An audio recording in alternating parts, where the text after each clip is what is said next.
Today we are going to set up our Netgear AC750 range extender using the WPS method. The first thing you need to do is take your extender out of the box and connect it with the AC power outlet. Wait till the extender is successfully booted up and the light on the extender in green. This process might take a couple of minutes.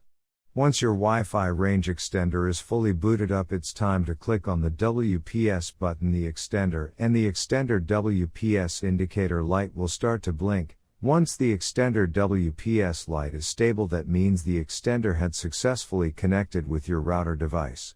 You can open your web browser, and if Google appears, that means you have successfully set up your Netgear range extender. Now power off your extender and move your extender to the desired location and you're done.